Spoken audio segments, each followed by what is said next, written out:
Hello and welcome to my channel, the place to be your own medicine. I'm Rebecca Tolin, a mind-body coach who helps people recover from chronic symptoms like long COVID, CFS, chronic pain, insomnia, and many more. So, I recently wrote a blog on my own recovery called Chronic Fatigue Syndrome, my 13-year crash to cure story. And I thought it would be helpful to make a video version of that. I so well recall the days where I really couldn't read at all due to brain fog. And I know it helps to have different formats to learn and just really absorb how people have recovered. Like so many other people with CFS and long COVID, I developed completely debilitating symptoms after a really bad virus. Doctors said I had this mysterious post-viral illness with no known cause or cure. But after trying countless doctors and healers over 13 years, I finally found this mind-body approach and I recovered.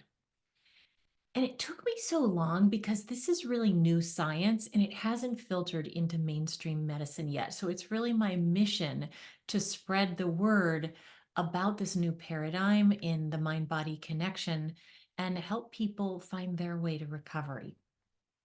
And I will say that my own turning point came when I heard a recovery story that was very similar to mine.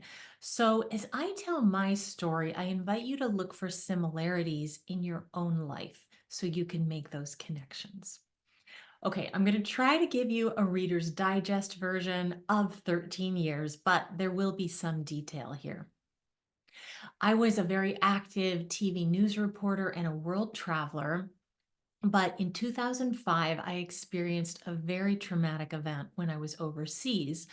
I got a terrible urinary tract infection on this 17-hour plane ride back home. I completely blacked out from the pain. And then after that event, I became so fatigued for about a year, but I could still push through it.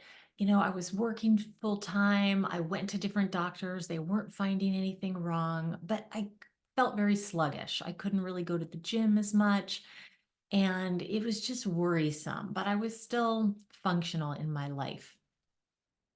Mind you, I did not deal with that trauma at all. I think I just really blacked it out of my psyche. But then, about a year later, strangely, I traveled back to a similar part of the world. I experienced more stress while I was abroad. This time I got a virus. It was almost like three viruses in a row, or one really bad virus that kept coming back. And after that, my system completely crashed like nothing I had ever experienced. I am going to talk about some symptoms here again, so you could recognize your symptoms in mine. If this is triggering for you, you might want to just, tune out for a minute or two. But basically, I felt like I had the flu 24/7. It never ended. I couldn't sleep. And I had previously been a very sound sleeper. I could like fall asleep in an elevator. But I had this awful insomnia, body aches and pains, headaches, brain fog. I was very lightheaded when I would stand up. It was hard to concentrate and remember. I had this tired and wired pattern going all the time. I developed constipation, bloating, and other digestive issues. My menstrual cycle actually stopped. And here I was in my, early 30s. I couldn't walk far due to extreme weakness and exhaustion. Really, I could just walk from the bedroom to the bathroom or around my house at that point. And I used to be someone who jogged and was just very avid um, exerciser. So, as you can imagine, I was terrified. I was only 34 at the time. Just a shower would zap my day's energy. And then when I tried to do things in the evening, like talk to a family member, it would trigger the insomnia and this flood of symptoms the next day. So my world became very, very small. It's like I used to be someone who just traveled the world. I just had big dreams, not much stopped me, and everything came crashing down into these four walls of my home. I tried to go back to work, and that just, I couldn't last more than an hour. And that was a real struggle. I remember one time almost passing out on the news set, and I just couldn't do anything. I couldn't think. I couldn't stand up. I couldn't interact with people. I lost this career that I loved. I knew I wanted to be a journalist from the time I was in fifth grade, and just had to retreat into my house. So I saw a lot of doctors, as you can imagine, and maybe you can relate to. And the diagnosis was always ME/CFS or chronic fatigue syndrome. There were other ones as well, like Epstein-Barr syndrome, chronic Lyme, adrenal exhaustion, fibromyalgia, and many others. Doctor said I basically have to manage this CFS for the rest of my life, and that drained me of hope. I was, in my 30s, I still wanted to have a family. I was just at the top of my game in my career. Um, and so I just went to all these different doctors and specialists and neurologists, endocrinologists, CFS specialists. Some of them said that viruses were suppressing my immune system, or there were, these reservoirs of virus left over. One said actually the viruses had seeped into my brain. And after that, I just swore that I could literally feel them swimming around my brain, which was no fun. Some doctors blamed it on faulty mitochondria or damaged mitochondria, inflammation, bad genes, an autoimmune response, but nobody had a definite cause or cure. Every time I would get one of those theories, it scared me even more. And now looking back, I can see that my symptoms would spiral downward. Believe it or not, I went to about 50 practitioners, 50, in this 13-year span. It completely depleted my life savings. But really, what else did I have? I needed to get well again. And every time I would go to different doctors and practitioners, I would pick up more labels. Naturopaths told me I had leaky gut syndrome and candida overgrowth. So I kid you not, I was on a diet of only protein like chicken or fish and certain vegetables, mostly green vegetables, for 3 years strictly. I mean, I couldn't even eat a carrot or a potato, a grain of rice, and I followed it to a T. But that didn't solve all my problems. In fact, I got so bloated, I felt like I was pregnant. And I just never felt nourished because I was eating this diet of deprivation. It wasn't even the diet I wanted to eat. I was mostly vegetarian prior to that. Along the way, I tried many other diets, as I'm sure you can relate. And I did eventually kind of find a type of eating I would call intuition nutrition, which just suits me. But I was also diagnosed with mold toxicity and heavy metal toxicity. I took all kinds of different binding agents. Those didn't help me either. It just didn't seem like any of these things were getting at the cause or certainly the remedy. I tried so many of the things, the proverbial everything, vitamin IVs, antiviral medications that were also given intravenously, completely crashed my system. Lots of different energy work, acupuncture, herbs. The enemas were a personal favorite, I say with great sarcasm and not a whole lot of affection. I was told to do an enema every other night, partly because of the constipation. I just remember being so desperate at different points. I was in somebody's basement with my poor mom, who I was like dragging along on all these excursions. Actually, she was driving me, and she was the most incredible support. And I will always be eternally grateful to my beloved mom. But this man was kind of this amateur scientist, and he was hooking me up and supposedly zapping my bugs with the Rife machine. Didn't notice any results from that. I went to sleep doctors for the insomnia. I tried pacing. I was, in fact, limiting my activities greatly to avoid an even bigger crash, not to mention the fact that I didn't have a whole lot of energy. Eventually, I did make my way to trauma therapy, and I would say that that was valuable. It was really helpful to explore that major trauma I experienced, which was the sexual assault. It was a rape when I was abroad. And that directly preceded the onset of symptoms. But I didn't really see the symptom shift. And I think part of the issue was I really wasn't yet connecting my physical symptoms with the trauma or the underlying emotions. It's like I just began to think, oh, I'm emotionally wounded and I'm physically wounded, but these are just two different things. And worse, I just was losing hope. There was a part of me that I think did have this light that I was carrying that was still burning, but I just felt so estranged for myself. I had always been someone with a lot of purpose, and I just lost my reason for being. I would spend the little energy I had battling health insurance claims and trying to keep my house from going into foreclosure, and it was just not a life. And I just noticed over the years, I mean, now we're 10, 11, 12, going into the 13th year. And I noticed that this roller coaster of treatments and therapies and medications and all my little baggies of supplements were not shifting my symptoms. But I would get a little bit of relief from very simple activities that I actually enjoyed, things that I wanted to do from the inside out rather than being told what to do from the outside in. So I was practicing gentle yoga along the way, and I had started transcendental meditation along the way. And both of those really did give me a little relief.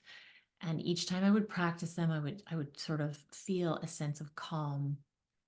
Basically, any kind of slow, mindful activities would just bring a little bit of peace.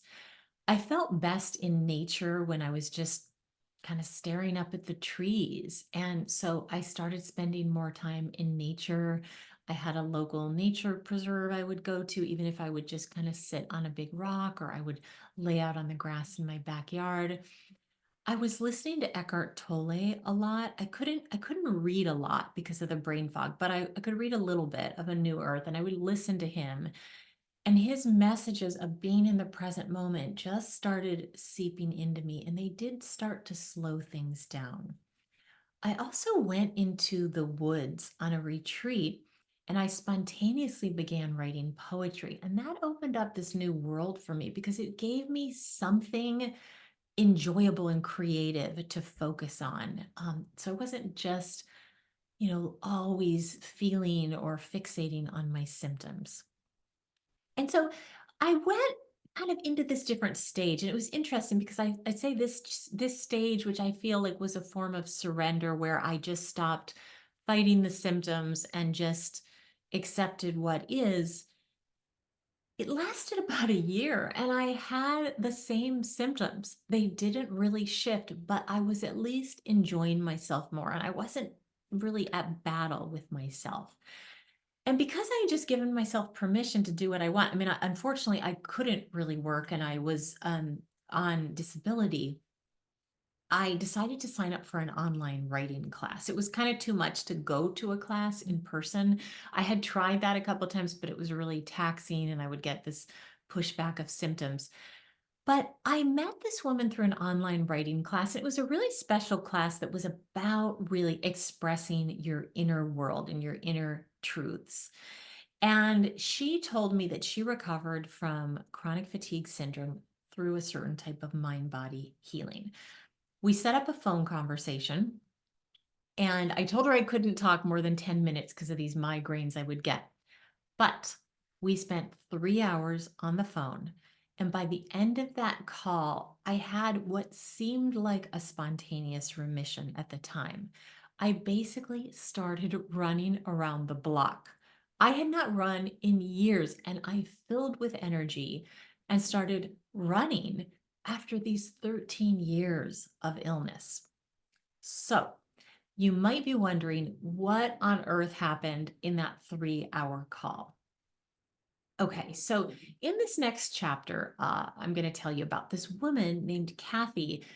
She had told me she recovered from the same symptoms. She had a very similar situation as me, and she explained how she recovered through the work of John Sarno and Howard Schubiner, these visionary medical doctors. And because she was explaining the science and what's happening in the brain and the nervous system, and I had actually been a science journalist and I loved all that. And I saw myself in her when she said these four words at the end of our call, they completely changed the trajectory of my life. Kathy said to me, "You are not sick." And somehow I believed her. A part of me got it 100%. In fact, I feel all of me got it. This switch turned on. And instead of seeing myself as a sick person who could never get well, I said with so much conviction, "I am not sick." And I felt so full of joy. And that's when I got up with all this energy and just started jogging. So, what she explained, and I later came to understand, was that my brain and nervous system were still perceiving danger due to all the stressors and the traumas that I'd endured. And then later, all the fear about my symptoms. So I had the initial trauma that I told you about, but in this whole healing journey, as I'm sure you can probably relate, there's a lot of losses. I lost my childbearing years, an engagement. It just so happened that four close family members passed away in this time, including my father and my grandfather, who I was very close to. I'm sorry, my father and my grandmother, who I was very close to. And there was so many losses of the career, of lost opportunity, of the ability to have real and meaningful relationships with friends and with a significant other. And there was a lot of grief. There was a lot of grief to sort through after this point. Also, there was the fear of the symptoms and the medicalization that I was in, this medical maze that many times just made me feel like I was a body with lab work and not a real human being with a story, with a heart, with emotions. I'm not saying any of these people meant bad. I really did see a lot of caring practitioners, but I still felt that the real me that needed to be acknowledged was getting lost. This was the only cause that made sense because my symptoms shifted and changed. They went up, they went down. Doctors could not find a definitive cause with labs, even though they would point to things like, Lyme bacteria or um, candida. It didn't make sense, and none of their treatments helped. So I fully believed this. Now, even though I fully believed it and I had what seemed like this spontaneous remission, was that the end of the story? No, no, my friend, it was not the end of the story. And those symptoms came back in a few days, not as badly. I actually started doing a 30-day yoga challenge the very next day. But the symptoms did start coming back enough to be, quite noticeable because I later learned we develop these neural pathways in our brain. And just as we do when we're riding a bike or learning to play an instrument, we have these neural networks that wire together in our brain. And these pathways become sensitized when we've had symptoms for so long, and particularly when we're scared of these symptoms. It really alerts the emotional part of our brain to be vigilant. So at this point, I knew this was my path. I dove into this mind body knowledge. I read Howard Schubiner's Unlearn Your Pain book. And I have to say, as I've said before, that was the best $25 I've ever spent. Even though it's called Unlearn Your Pain, he does include other symptoms. And I kind of figured out through his book, also on my own and through some of the studies I did and through coaching with a mind body coach I worked with, that I could apply this mind body strategy that many people use for pain to also heal from all the symptoms I was dealing with from CFS. Now, I would say it was absolutely pivotal for me to understand that my symptoms were real, which I knew, but safe. Symptoms can be real, but safe. They weren't actually harming me.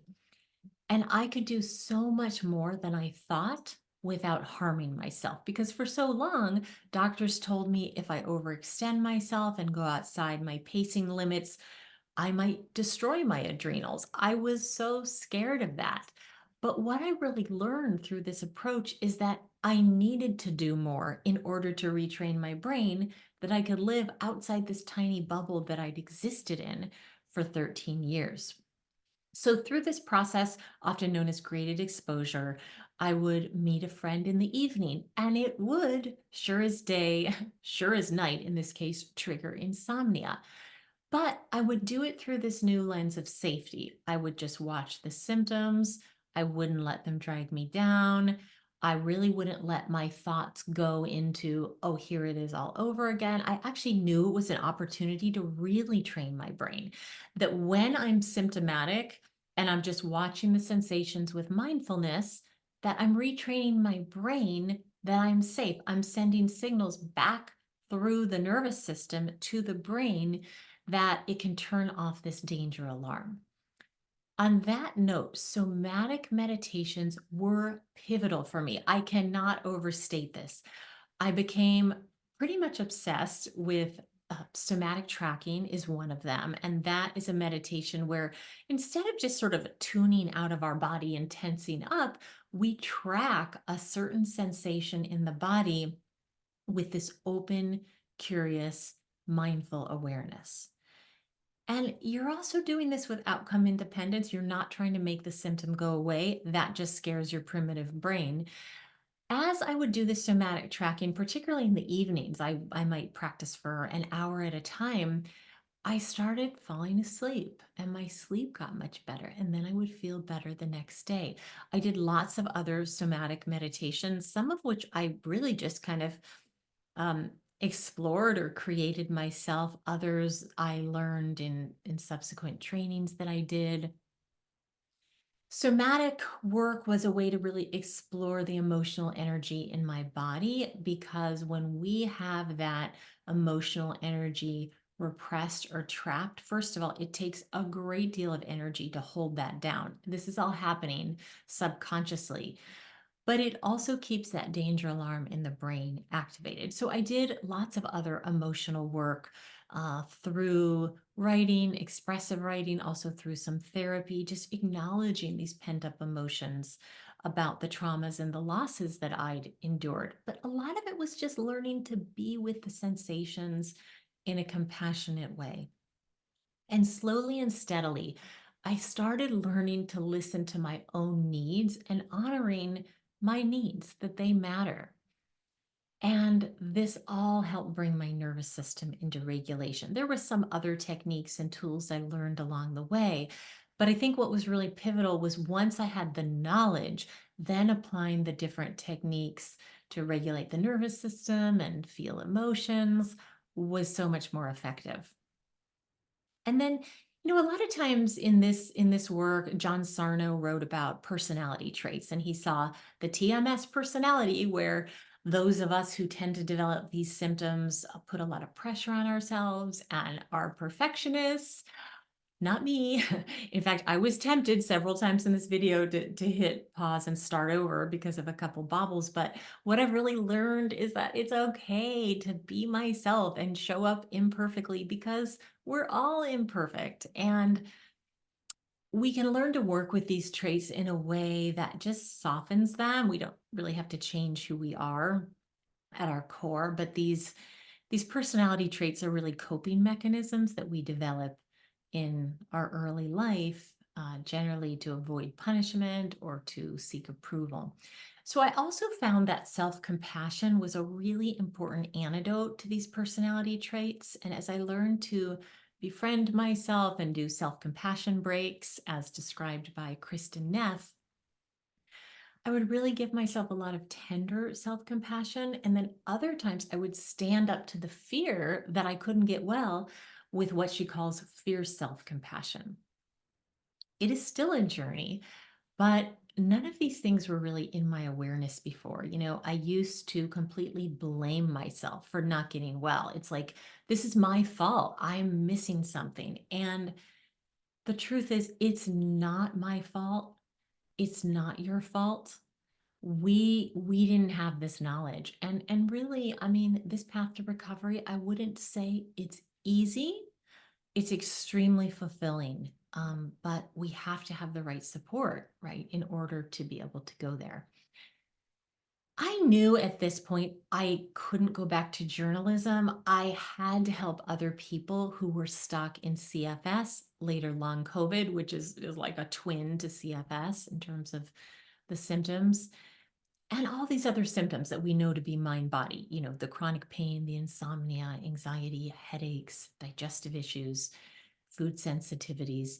So I trained to be a mind body coach, and each time I would take a step out and do more in the world, like take these trainings. I traveled to meet Howard Schubiner and Alan Gordon at this training up in the mountains. I mean, all these things would trigger some symptoms, but I couldn't heal in a bubble. The thing is, there's no amount of tools you can do alone in your home that are going to completely bring you to recovery. So I realized I had to take action, and I was doing things that I wanted to be doing. I felt a sense of purpose again. I felt a sense of agency again, and these are huge healing resources. So as I would get flare-ups, I would just use the tools that were helping me. I did not fear the symptoms anymore. At this point, I 100% knew what was going on, and they'd subside. When I say 100%, by the way, I mean, there was the occasional doubt for sure. But I stuck with it anyway, and I think that's what I see with people who recover. They stick with it anyway. I think it's Paulo Coelho who said something like the secret of life is to fall 7 times and get up 8, right? So you keep getting up. So, I would just be in this state where I gave up fighting and fearing my body and the symptoms themselves. And from this place where I was more connected to my body and my intuition, I learned to decipher the wisdom in the symptoms, and there was a lot of wisdom. Sometimes they're just generated by these learned neural pathways, right? Just the kind of way our brain is operating out of habit and still being in this survival stress state. But oftentimes the symptoms were telling me to stand up to fear, even if it was just fear of doing an activity and that I would get symptoms. It was like, learn to be brave, stand up to fear. Maybe it's to set a boundary in a relationship or just not give my power away so easily. Oftentimes I would get the message to have more fun. I had forgotten how to have fun. And embracing joy and peace wherever we are is such an important part of healing. In fact, I don't know if you can see this. This is why I had gotten this little peace vase along the way to remind me of that. So now, just to fast forward and show you the potential of this work from where you can come from to where you can go to, I am working very full time now doing something I truly love and believe in. I used to love journalism, but it was kind of like from the neck up. I feel like now I love this mind body world of coaching and teaching with my whole heart and my whole self. Thank goodness I am able to sleep through the night. I cannot tell you what a blessing this is. And I am planning to do another video on sleep. But basically, I used this approach with some nuances to recover my sleep. I eat what I want instead of just eating kale and salmon. I just had ice cream and pizza the other night. I don't usually eat like that because it's not what I most enjoy, but I can, and I can enjoy it, and my body doesn't push back against that. Because again, it came through this retraining my brain that these foods and these different experiences are safe. I would say that I treat myself with far more kindness than I used to. I take more breaks to just tune in, do a little breath work, some of the techniques that I've learned. It's still a journey. I still fall back in patterns of pushing, pressure, perfectionism, needing to get things done. That's the culture we live in. But it's such a different world from where it was. And I'm lucky that I now have the luxury to to look at those kinds of things because I'm able to work full time. I'm off medications. There was a period of time I was trying different medications, mostly for sleep, anti-anxiety medications as well, and I got off all of those. And when the symptoms arise, they're minor, and I know how to navigate them. And I think one of the things that's most powerful about this work is finding that sense of freedom in your mind. So I don't worry or ruminate over, oh, is this symptom going to come? It's just like life happens and sensations come, but they're no longer chronic. I think that sometimes in our society, we're really trained to believe by pharmaceutical commercials and all kinds of other things that like we're never supposed to experience discomfort and something's gone wrong if we do. But if we can learn to be with ourselves in a compassionate way, those things pass and we may get a message in terms of how to move forward. Also, learning how to feel my emotions has been a really big part of this reclamation or reclaiming myself. I was always extremely cerebral. I was not encouraged to feel emotions throughout my life, and the trauma shut that down further. So I'm still not a real emotional person, but I can feel emotions enough so they don't get, trapped inside of me and trigger that danger alarm in my brain. So, the reason I'm telling you all this is not really just to tell my story, but I truly do not want people to have to wait 13 years to get this message.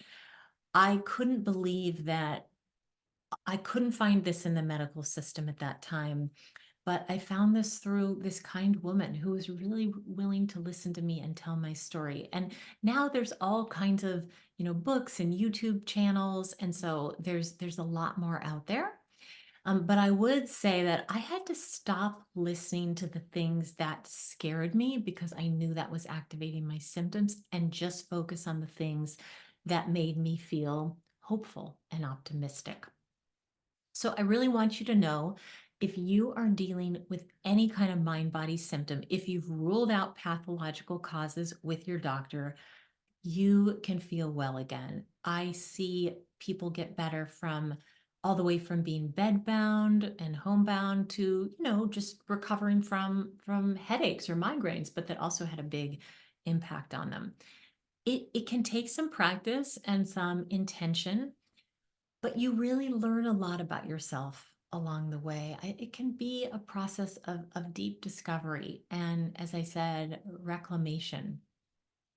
You can find your personal power again and your sense of self compassion. And so, in that way, the side effects from mind body healing, at least the branch that I practice, I find to be all positive. No negative side effects. I would say it's not a magic pill, but if there was a magic pill, we'd all have taken it by now. And what I've really come to understand is that there is no fancy intervention or doctor that can give us our wellness, particularly when we're dealing with these symptoms caused by the brain and nervous system in response to emotional stress. It really comes from inside us. And that's deep healing, right? That's the potential and the invitation that we all have. So I tell my recovery story in hopes that it will help you or someone that you know. I remember what it's like to feel completely lost, be in so much pain emotionally and physically, and I know what it's like to reclaim yourself and your well being. And if that's what you want, I want that for you too. So, if you want to learn more about this approach, I have lots of information on this YouTube channel and on my website. You can even try a somatic meditation like the ones I mentioned, and also learn about my Be Your Own Medicine recovery program on my website at rebeccatolin.com. If you like this video, hit like, leave me a comment, subscribe to this channel to be notified about more videos. Let me know if there's certain videos that you want. And really, I want to leave you with the message to keep moving forward with whatever gives you hope, because that's your healing path. Thanks so much for watching, my friend. And remember that you can be your own medicine.